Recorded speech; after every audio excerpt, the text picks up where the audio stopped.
No, yep. We'll do it live. Do it live. All right. All right. So, hey, this is Sam. So, and I'm DM Dad, and Sam is going to be rolling up a character for himself tonight using Greg Gillespie's Dragonslayer.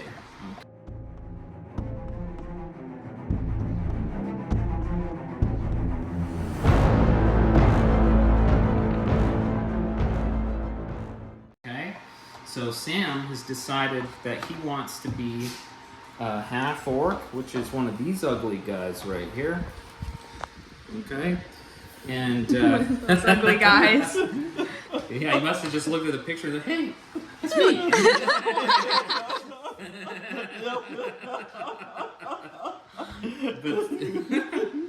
but he's interested in a half orc character.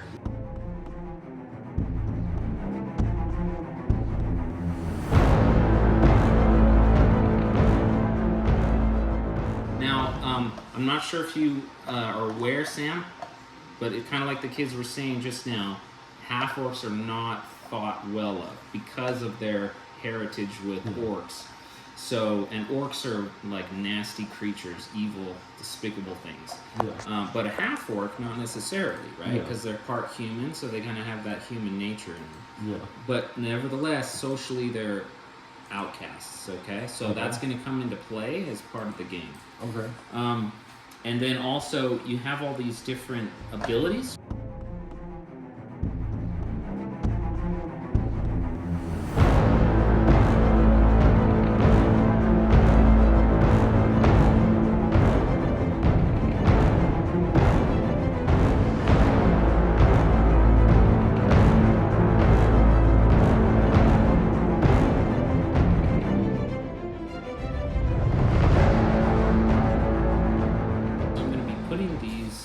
Writing them down on your character sheet. Okay. Here. Or you can write them down if you'd like. I'm gonna stop. This only applies to thieves. Half-orc thieves receive bonuses. So, since your character is a fighter, this won't apply. Oh, okay. So, and then we have languages. So let's flip back over. Okay. And in the skills and special abilities, let's put in language. Languages. Half-orcs begin play with common and orc. Okay. They may also know dwarf, elf, gnome, or halfling, subject to intelligence modifiers. So, what we'll do first. Oh, Chrissy, look at that cat. Chrissy. Spider-Man. So go. I write like language, common. Orc, like that, yeah. So language? Yeah. There. Okay. Chrissy, you silly cat. Oh, okay. So also the 3's at the top. Okay. Yep, that's right. Whatever's at the top, that's the number. Okay. So then you're 18.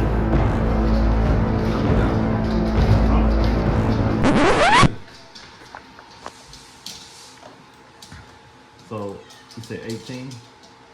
Yep. Okay. Yeah, I think because it's 15 plus what we rolled, so that's 18. Okay. All right, and then what's this? Half-orc height and weight. So if you can note that if you want. Okay. Let's see, the height is that much. Plus a modifier of 1. So your character's kind of short, 5'9". Well, that's, average. Okay. But not tall. Okay. Okay. So you can write 5'9" on there somewhere. So my height. Yep. That's your weight. Roll all three. All three. Okay. In the tower, and then we'll. There you go. What'd you get? A 3, a 0, and a. So a 0 is going to be a 10. Oh. Yeah, because it goes from like 1 to 0. Yeah. Yeah. And just the way that it works with like percentile dice, sometimes it can go for a 0, sometimes it's a 10. Okay. But so that's 10 plus 9, that's 19 plus 3, that's 22. So you take your base weight, which is 175 pounds, plus the 22 pounds that you built up. Okay. And that's your weight. Okay. So 22 plus 175 sounds like 197. Yeah. 197.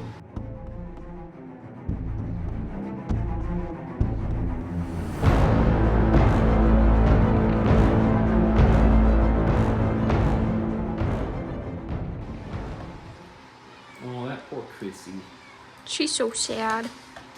Okay, so I'll just read this little blurbs here. Okay. And before we do that, I'll start from the top. So Constitution is 13 as a requirement. So you have to have a 13 Constitution in order to be a half-orc. Ability score modifiers. So abilities are these: your strength, dexterity, constitution, intelligence, wisdom, charisma.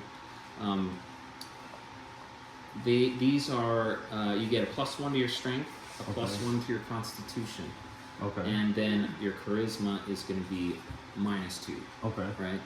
So charisma is like your, how well you can influence people. Yeah. You're an ugly half-orc, people don't like you, so you're -2 on that. And then class and level limitations. Okay.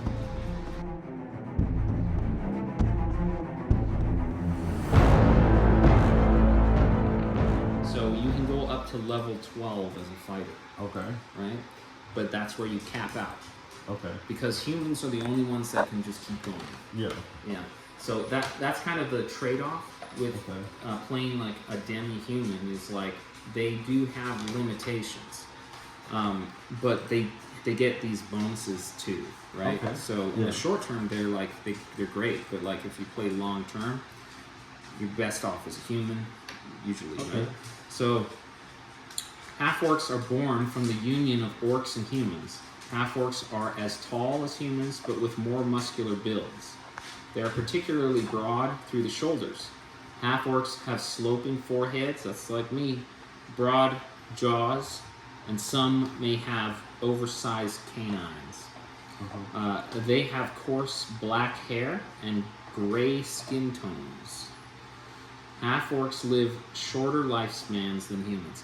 You can think of them with green skin tones if you want. I think actually, or like a light green or whatever, that's fine. Role play. So like half-elves, half-orcs exist between cultures. They are ill-tempered, yet they also possess the adaptability of their human ancestry. Half-orcs are accustomed to thriving under difficult circumstances. They tend to be brooding and soft-spoken until angered. Half-orc player characters are drawn from the small percentage that pass as human in society. So, what that's saying is like there are a lot of other half-orcs that look more orc than human. You happen to be one of them that looks more human than orc. Right? Half-orcs tend to dress and speak the language of the culture in which they were raised. So we're presuming that you were raised by, someone who took pity on you, or maybe your own mother or something like that. And because of the circumstances, right? But and then we have all these abilities which we've gone through, and so good.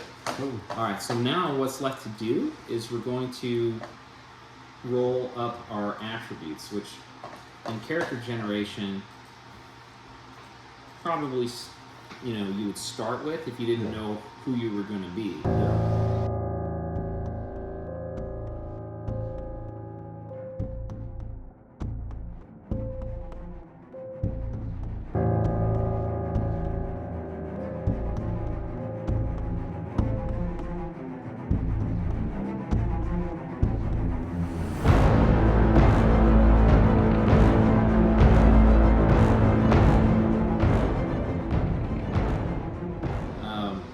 So what we're going to do is we're going to roll 7 times for your ability scores and record the results on scrap paper and drop the lowest number.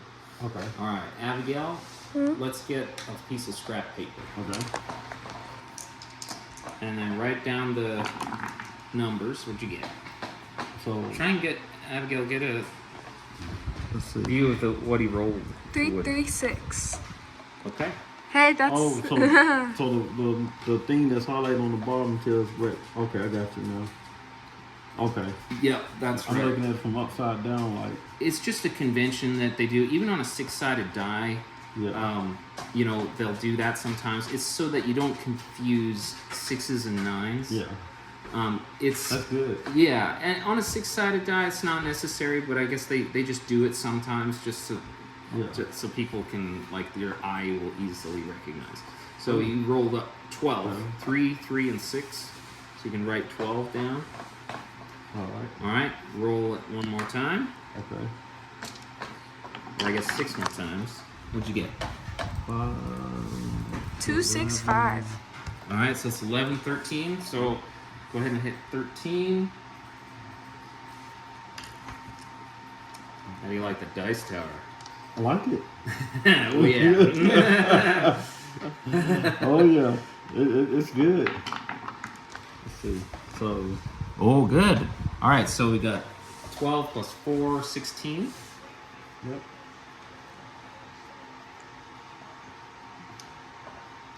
So we rolled 3 times now. That was a good roll, Sam. Oh, thank you.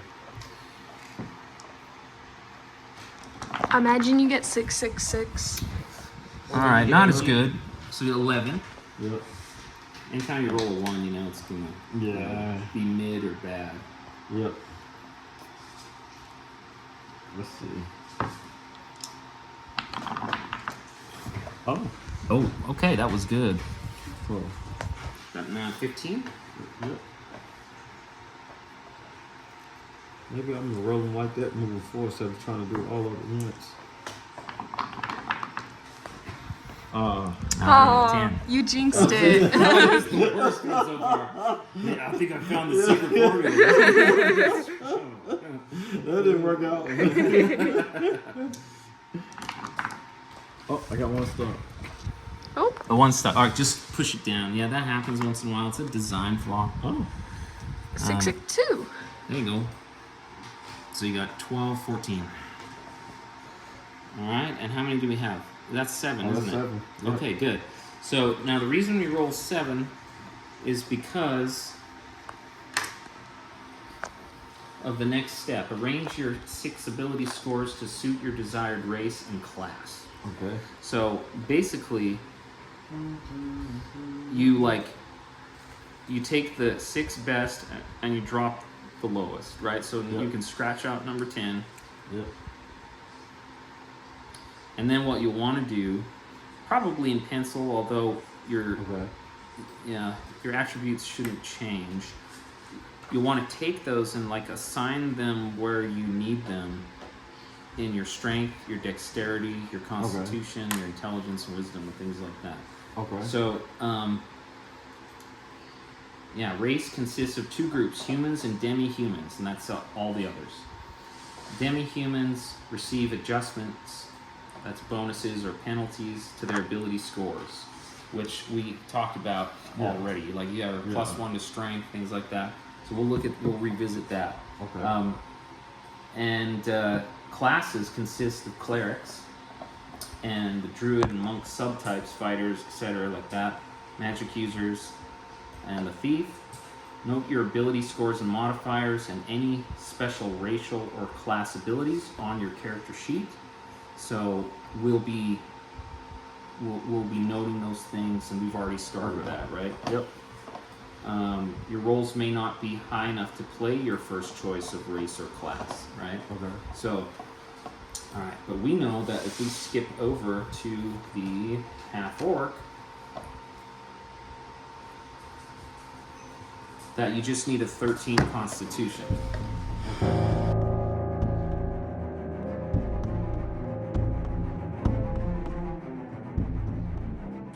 All right, so strength, right, is pretty self-explanatory, but it measures the player character's physical and muscular prowess. The score is particularly important to fighters, right? So this is your, a prime requisite, right? And their subtypes. A high strength increases the ability to hit and score damage in battle with handheld weapons, as well as opening stuck doors in a dungeon, right? Yeah. So this tells you, like, if you rolled, you know, this type of a score for your strength, these would be your modifiers to do any of those things. Okay. Like attack, extra damage, or force open a stuck door, you know, modifier. It would be, you know, on this scale.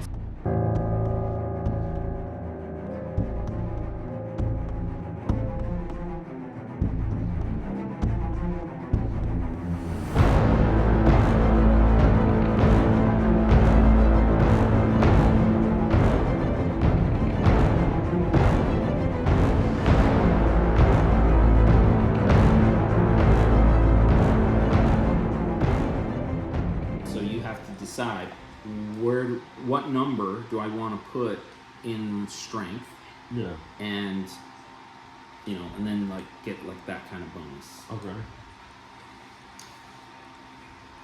that makes sense. Now also there might be, let's take a look at the fighters. If the fighter has, oh, there's no ability requirement for a fighter, so you don't have to have any special role. You could be the weakest fighter ever and still be a fighter. You wouldn't be a good one. So, you could have a -3 to everything.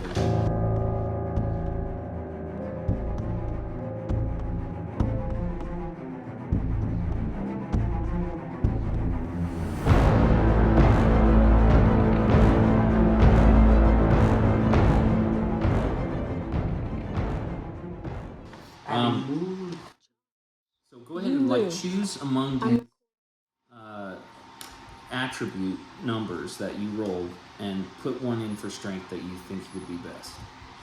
So I'm gonna pick for the strength, probably I think about the one that I would need the most.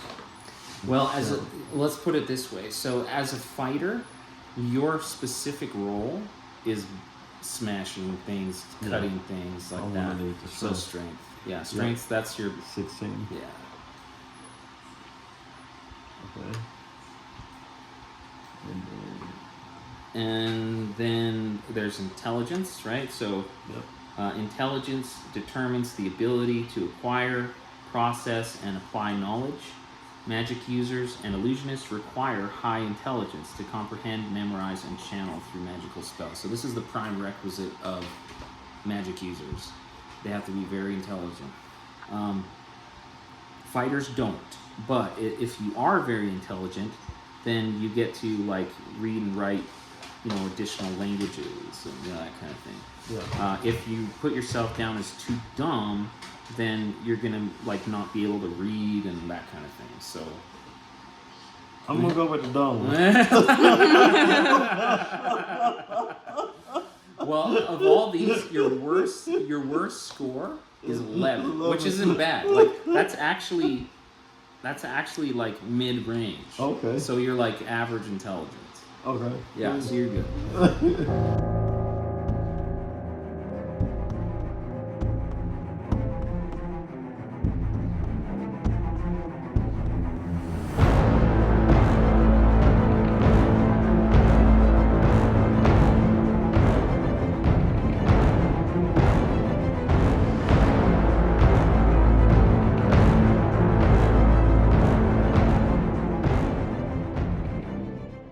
And then the next one is wisdom. So wisdom describes mental discipline and the capacity to understand and gather insight into the nature of existence. Clerics, druids, and monks require a high wisdom score. This is kind of like spiritual attribute. So it gives you a magic saving throw modifier. What that means is the better the modifier you have for a saving throw means it's easier to repel magic spells and things like that. Okay. Right? Well, see, I don't have no magic, do I? No, you don't have magic, but as it's like a defense against magic. Yeah. Oh, right? yes. Okay, I got you. So I better.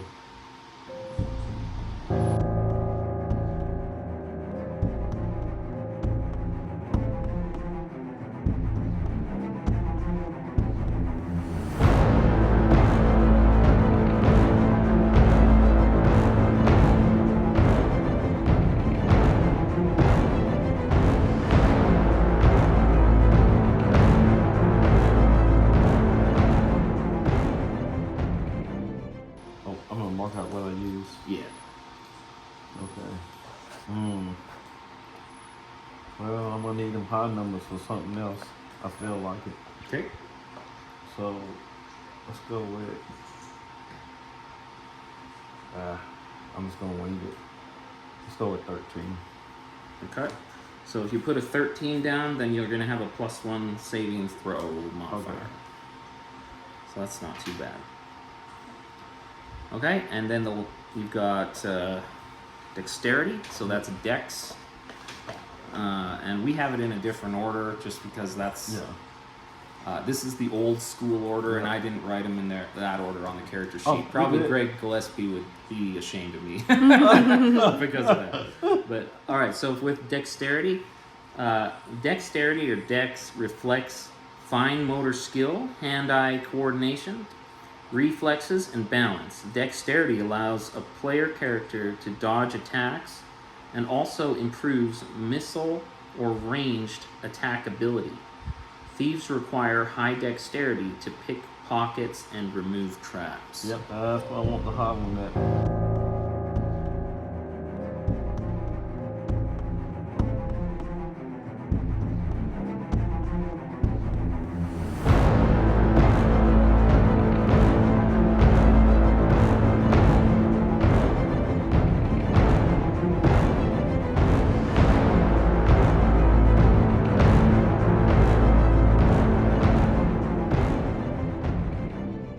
So 14. And so this will give you, modifiers for missile attacks, which is like an arrow, a spear, anything that is launched, right? Yeah. And also an armor class modifier, because when you have high dexterity, you're hard to hit because you can move around like this. Yeah. So Awesome. yeah, that's how it's done. Yeah. And then you got Constitution. So Constitution or Con represents a player character's physical health and stamina. This ability score modifier increases the PC's base hit points. All classes value a high Constitution score. So this is just how healthy is your character, right? Okay. Yeah. So Constitution, you've got hit point modifiers, so it actually gives you more like life points. Yeah. Right, and so it's valuable. Okay. For everybody, every character values Constitution. Okay. But like you see, it's trade-offs. You got to decide what do I need to prioritize. Yeah.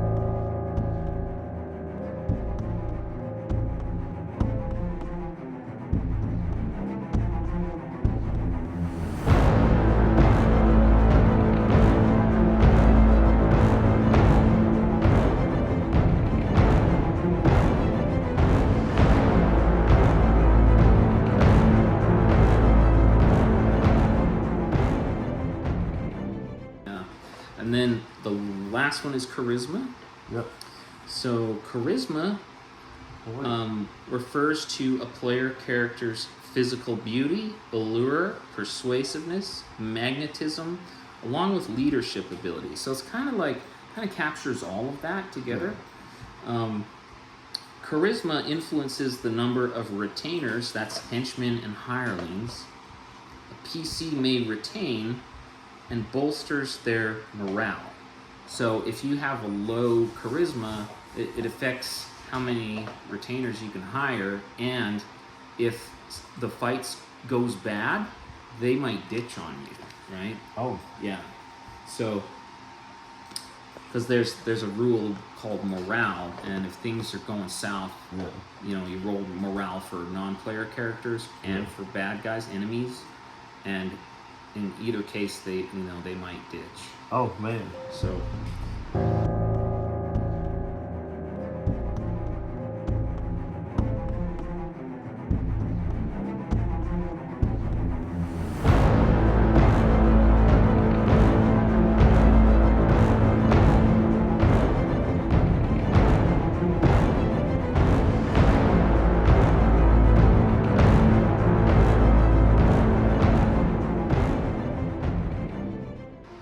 I got that one left. It's 12. So. okay.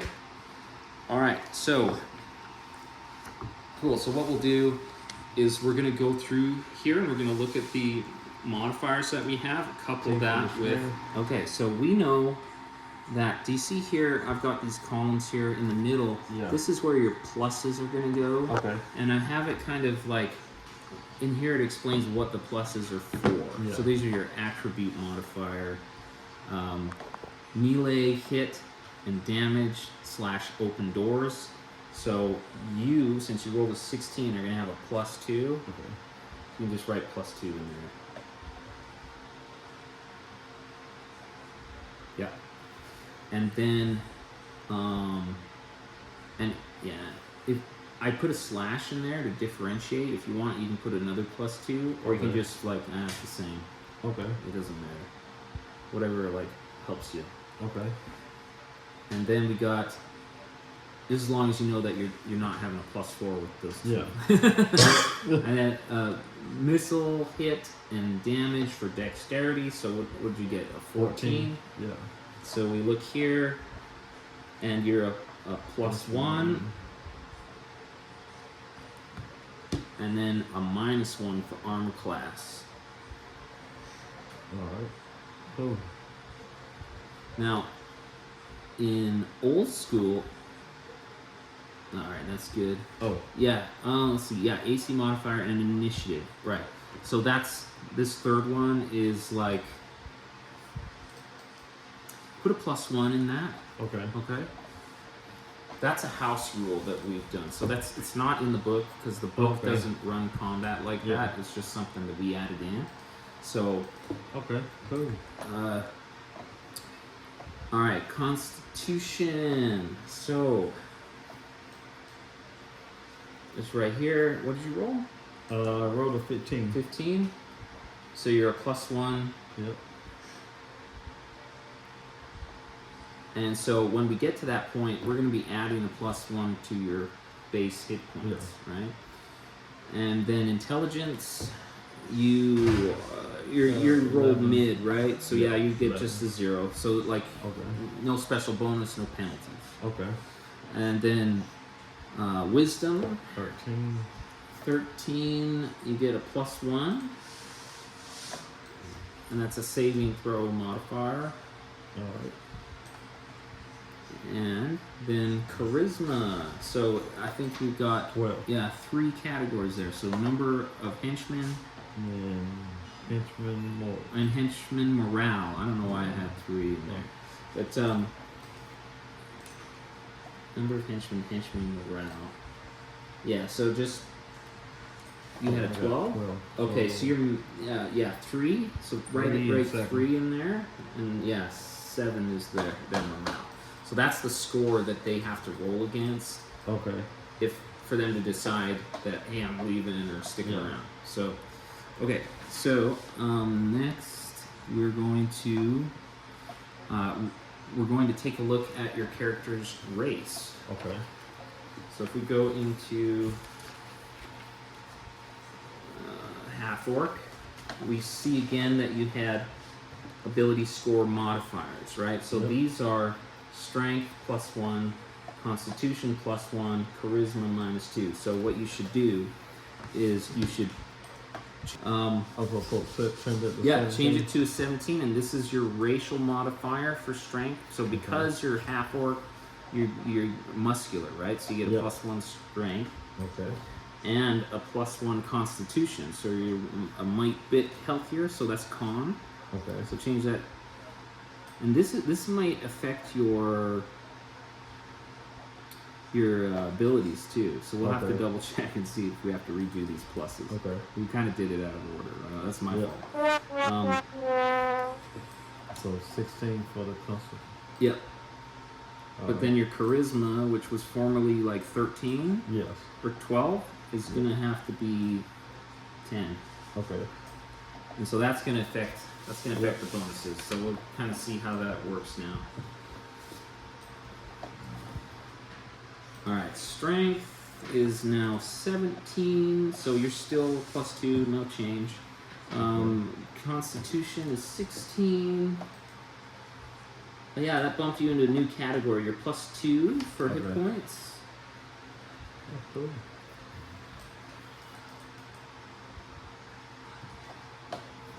Okay, and then your wisdom is unaffected. Your charisma though, so you rolled a 10. Yeah, you're still at 3 and 7. So yeah, no change there. Okay. Okay. Cool. All right. So the next thing that we got to do is talk about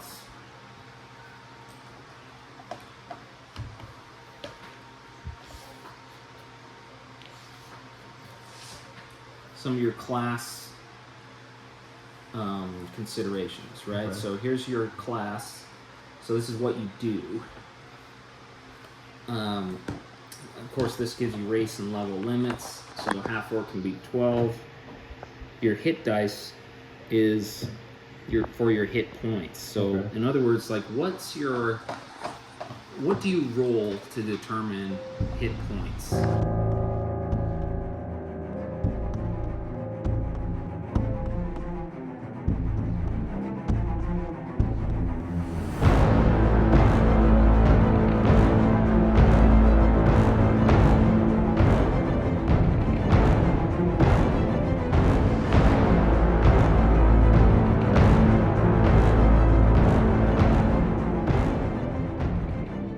Gold, so 2. Alright.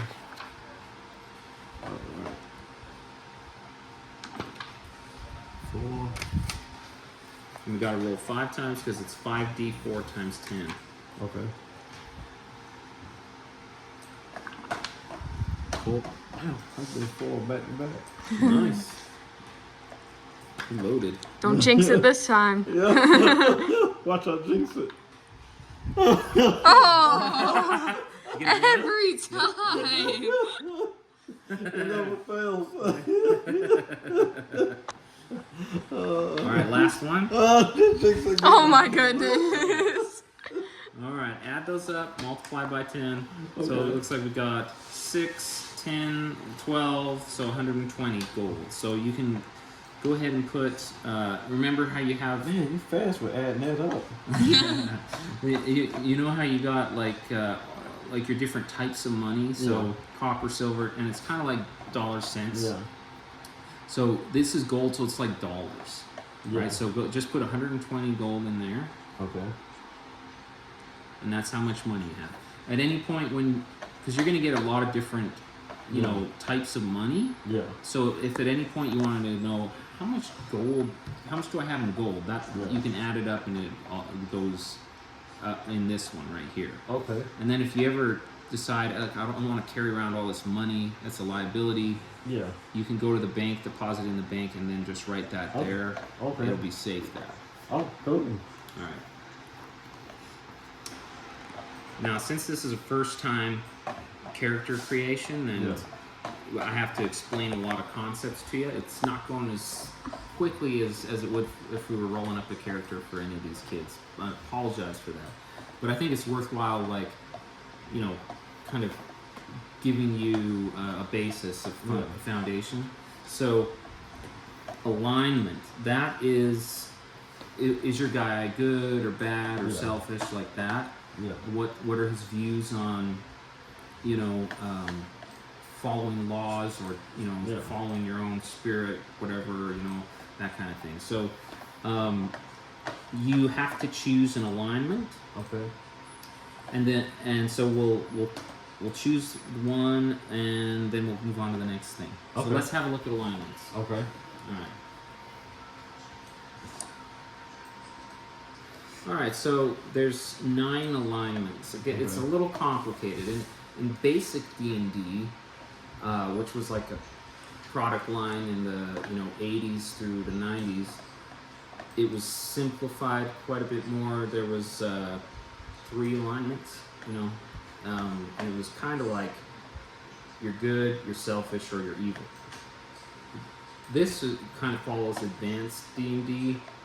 So there's 9, and it's kind of like on a matrix of, like, you're good, selfish, or neutral, evil, and you're law or chaos, like that, or neutral. Yeah. So here's your good alignments: lawful good, neutral good, chaotic good, neutral. Like, maybe I'll give you a minute to kind of read through these or something, or you know. Won't be lawful good. Okay, all right, that's fine. Yeah. So yeah, lawful good PCs uphold the highest principles of order and justice. They strive to be forthright, law-abiding, and compassionate. Lawful good PCs oppose evil in all its forms and, like paladins, are often considered sanctimonious. So, a goody guy.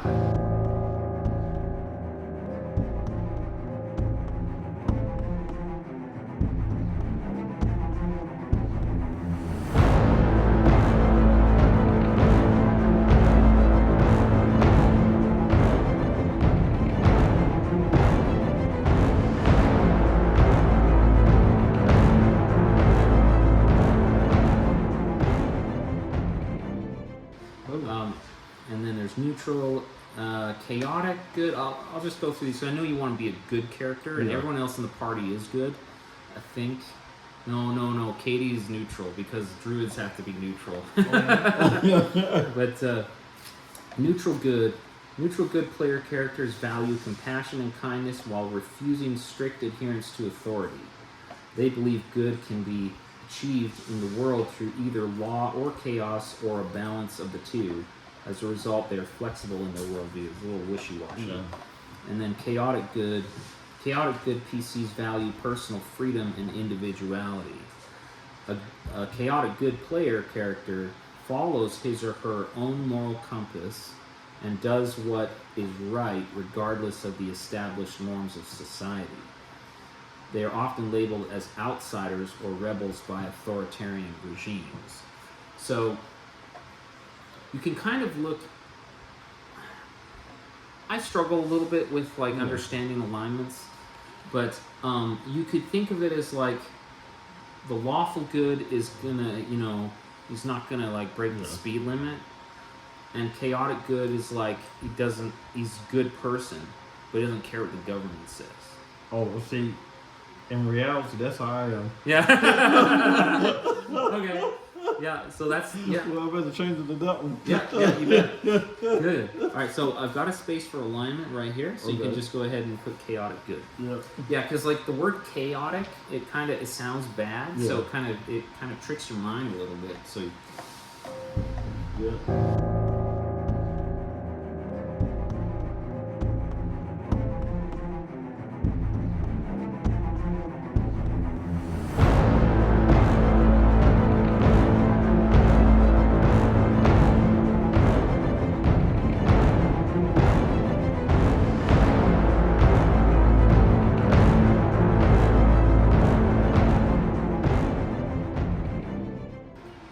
And I'll read the description to you so you understand what it is. Okay.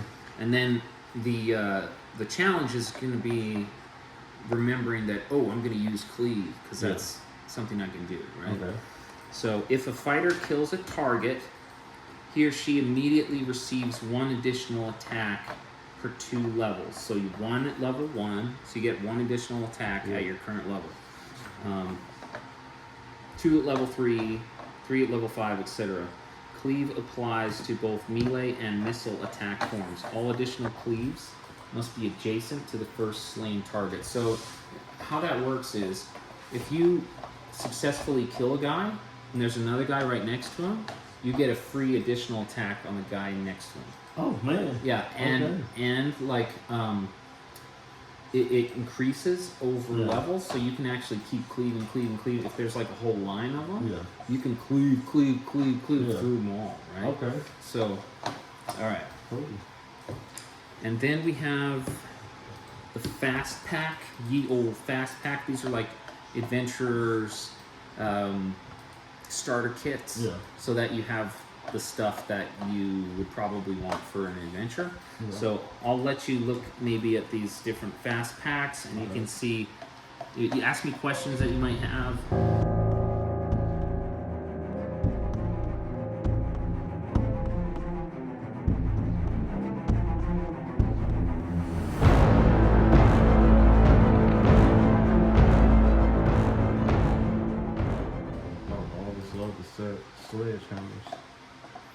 The sledgehammers are useful for dungeon crawls where you have to break down walls and stuff like that. Now, breaking down a wall, of course, is going to attract wandering monsters, so there'd be an additional roll for that. Yeah.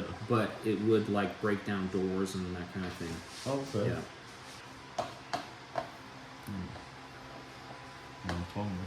Oh, okay. And you can put your name at the top, like you can put like Sam's character or something right here. But this is going to be your character's name. Okay. So half orc. Oh, so it's a half orc. So I just write half orc. Yeah, you would write that on race class. So right on that line, half orc fighter. So what would the name be? The name would be like your personal name, either Jim or. Oh, for the character. Yeah, for your character. Yeah. Oh, let's see. And if you want, we can like. There's websites that generate names. Oh, we could try that if you've got a writer's block. Oh, yeah. Because like, what should his name be? All I can think of is like James. And, John.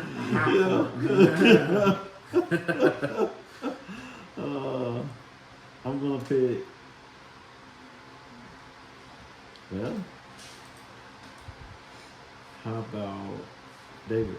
David. All right.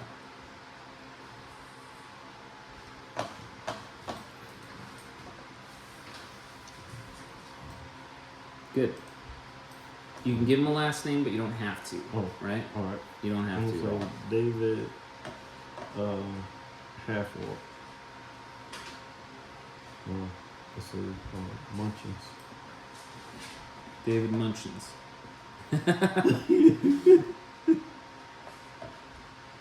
Rumors says he has the munchies. Yeah, he's snacky a lot. Yeah. He's always in the corner eating chips. He's a hungry guy. Yep. He's a fella who likes, I don't know what rhymes with fella. Yeah. What's a snag that rhymes with fella? Nutella? Yeah. Nutella is a fella that likes Nutella. That was perfect. All right, so we got race and class. So that's, you put half orc fighter. Okay. Good. Put male for gender. And class title. So this comes down to, like, this is your class section here. Each level you have from 1 to 10 and beyond has a title, right? So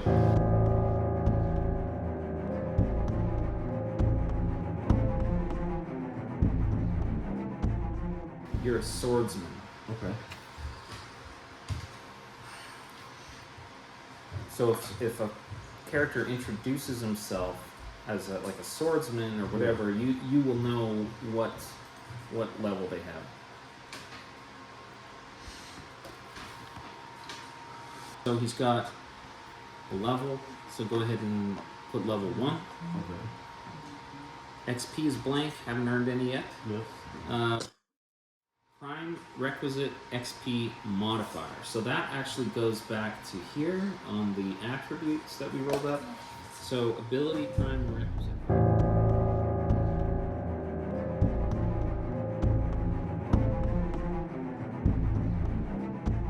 Prime requisite. A prime requisite is the most important ability score for that character class. For example, wisdom for clerics, strength for fighters, right?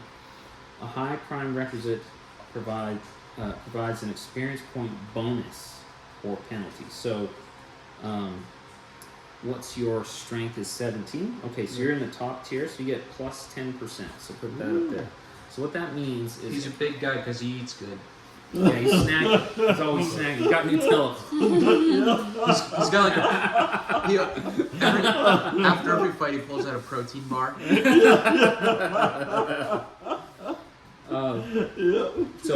So every time you get experience points, and maybe put a % sign, Okay. So it doesn't trick you. Oh. Percent sign. Yeah, because you're gonna want to add an additional 10% on top of the experience points you earned. Okay. Right, because you have your crime requisite so high. And that is the character. So if you want, you can draw a picture of your guy. If not, I can draw him for you if you don't want to, or whatever. This is the guy you can use right here. Okay, cool. I might not be good at drawing, so I'll let you draw him. Okay, yeah. Yeah, if you want to leave it, you can take this home with you if you want. But if you want to, like, I'll leave it here so that you don't get lost or whatever. Yeah, it'll get lost from me. Yeah. So we'll keep it, and then we'll have it with all our D&D stuff. Okay. And yeah, and then I can draw a guy on there. Okay. Cool. Awesome. All right. Oh, thank you. High five. All right. Yeah, good. Yeah, all right. I keep missing. We're not good at that. We're not very good at that. But we do product placement for Dragonslayer. Yeah. Awesome. Good. Well, it's probably a little late now to start a game. Unfortunately, I'm sorry about that. I know that we were all looking forward to playing, but you're set up for next time. Yep. And then we'll just we'll have a game maybe next Sunday. Cool. Yeah. Awesome. Yeah. Cool. Sounds good. And this go back in here or I'll put it in here.